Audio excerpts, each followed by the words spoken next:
उत्तर प्रदेश सरकार में कैबिनेट मंत्री और आपको बता दें कि योगी आदित्यनाथ द्वारा उनको उच्च शिक्षा का मंत्रालय दिया गया है। क्या कुछ उच्च शिक्षा में बेहतर हो पाएगा? सबसे पहले तो मैं उनसे जानूंगा। मेरे साथ में योगेंद्र उपाध्याय हैं और जो स्वागत हुआ है, अभूतपूर्व स्वागत हुआ है, उसके बारे में जानूंगा। सबसे पहले तो सर आपका स्वागत है आगरा में। धन्यवाद धन्यवाद। जो अभूतपूर्व स्वागत कल देखने को मिला, उसके बारे में क्या कुछ कहना चाहिए? ये जनता का प्यार, कार्यकर्ताओं का उत्साह, इस सब का परिणाम था कि एक मेरी भी अपेक्षाओं से कहीं अधिक, बल्कि कुछ लोगों का कहना है कि आगरा में इससे ज़्यादा स्वागत किसी राजनेता का नहीं हुआ। लेकिन जैसा भी हुआ, मेरे पे शब्द नहीं है उन कार्यकर्ताओं के लिए, जनता के लिए, जिन्होंने एक बेमिसाल शानदार जोश खरोश से भरा स्वागत किया। मैं उनके प्रति आपके माध्यम से कृतज्ञता ज्ञापित करता हूँ। सर, अब अगर शिक्षा की बात करें, आपको शिक्षा मंत्रालय दिया गया है।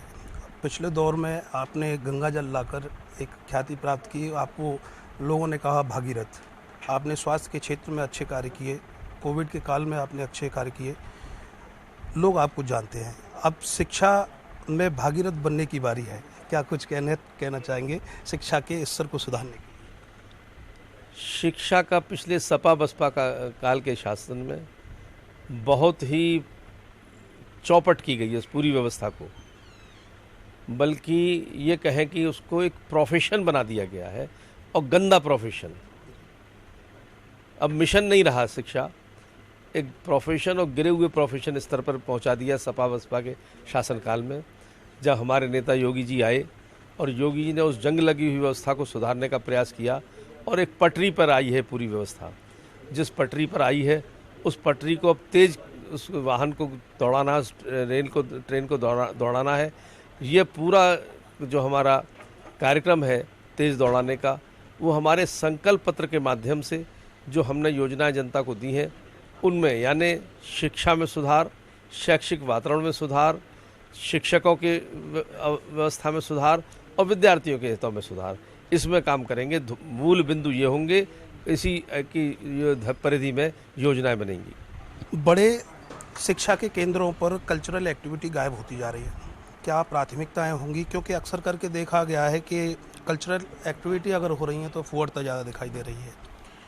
ऐसी फुहड़ता जो भविष्य को कहीं ना कहीं गंदा बनाने का काम करती हैं। तो इन सारी चीज़ों को किस तरीके से सुधारने का काम होगा आपका उत्तर प्रदेश? पहले इन्हीं विश्वविद्यालयों में सांस्कृतिक आयोजन होते थे, और एजुकेशन के देने के लिए चर्चाएं होती थी, डिबेट्स होती थी, खेलकूद होते थे। हमको खूब याद है अपने समय में जब हम पढ़ते थे तो हाउस बटे हुआ करते थे। या तो हाउस का नाम या तो कोई महापुरुषों के नाम पर होता था, या रेड हाउस, ग्रीन हाउस, इस तरीके से बने होते थे। और एक खेलकूद प्रतियोगिता होती थी, हर साल एक इवेंट हुआ करता था कॉलेज का। वो सब पिछले 20 साल से बंद है। इसी प्रकार कल्चरल एक्टिविटीज़ होती थी। कल्चरल एक्टिविटीज़ में कुछ संदेश, संस्कार देने वाली एक्टिविटीज़ होती थी। आजकल कुछ विद्यालयों में रह गई है, डिग्री कॉलेजों में। मैं एक आध में गया था तो वहाँ बड़ी फूहड़ता दिखाई गई थी। तो सांस्कृतिक कार्यक्रमों का मतलब फूहड़ता परोसना नहीं होता।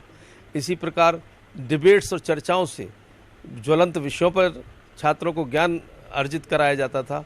ये सब चौपट हो चुका है। ये पुनः अपने स्थान पर प्राप्त करें, जिससे छात्रों को संस्कारित ज्ञान मिले। विवेकानंद जी से किसी ने पूछा था कि आदमी के जीवन में शिक्षा की आवश्यकता है संस्कारों की, तो उन्होंने कहा था कि संस्कार युक्त शिक्षा की आवश्यकता है। तो संस्कार युक्त शिक्षा पुनर्स्थापित हो इस देश के अंदर, इस प्रदेश के अंदर, यह कोशिश की जाएगी। एक बड़ा सवाल और है सर, जो आम अभिभावक से जुड़ा हुआ है। शिक्षा के जो प्राइवेट केंद्र हैं, उनमें कहीं ना कहीं एक फीस की अगर बात की जाए तो वो अफोर्ड एक आम व्यक्ति नहीं कर पाता है। क्या कुछ बैठ के ऐसा डिसाइड होगा जो कहीं ना कहीं लोगों को राहत मिल सके फीस वगैरह? मैंने कहा कि हम जो कोई निर्णय होगा शिक्षा जगत के सुधार में और विद्यार्थियों के हितों में होगा। अभी एक जैसा मैंने बताया कि बीएड के में विद्यार्थियों को जो उनकी प्रवेश शुल्क है, बीएड बीएड के एंट्रेंस एग्जामिनेशन की आवेदन शुल्क, उसमें एक बड़ी मात्रा में योगी जी के निर्देश पर, आदेश पर मेरे विभाग ने की है। पहला निर्णय मेरे विभाग का जो हुआ है वो यही हुआ है कि जो फीस आवेदन शुल्क के रूप में ली जाती थी जनरल छात्र से या उत्तर प्रदेश के बाहर के छात्र से, वो 1,500 रुपये ली जाती थी, अब उसे घटाकर 1,000 कर दिया है। 2,500 रुपये विलम्ब शुल्क सहित ली जाती थी, उसे घटाकर 1,600 कर दिया है। शेड्यूल कास्ट छात्रों से 750 ली जाती थी, उसे घटाकर 600 कर दिया है। और विलम्ब सहित वो थी लगभग 1250, 750 की 500 कर दी है, और विलम्ब शुल्क 1250 से 800 कर दिया गया है। इसी प्रकार जो काउंसलिंग फ़ीस थी वो 1,000 रुपये पर स्टूडेंट ली जाती थी, अब उसे घटाकर 800 किया गया है। कितना क्रांतिकारी निर्णय लिया है मेरी सरकार ने योगी जी के आशीर्वाद से। तो ऐसे ही निर्णय लिए जाएंगे और एक यूनिफॉर्म पॉलिसी बनाई जानी चाहिए, उस पर चर्चा भी होगी कि फीस सरल और सुलभ शिक्षा कैसे उपलब्ध हो, यह निश्चय किया जाएगा। सरल और सुलभ शिक्षा कैसे मिले लोगों को, विद्यार्थियों को, ऐसी कोशिश होगी। और कहीं ना कहीं विधायक योगेंद्र उपाध्याय को जो जनता है एक कई नामों से पुकारती है। यूँ तो योगेंद्र उपाध्याय उनका नाम है, लोगों ने नाम उनको भागीरथ भी दिया है, जननायक लोग कहते हैं, जलपुत्र भी कहते हैं। अब शिक्षा जगत में शिक्षा जगत के भागीरथ बनने की बारी है। उम्मीद यही होगी कि लोगों के जो उम्मीदें हैं उन पर कहीं ना कहीं आप खरे उतरेंगे। कैमरे पीछे आर एन बघेल में करतार सिंह बघेल, अर्थ न्यूज।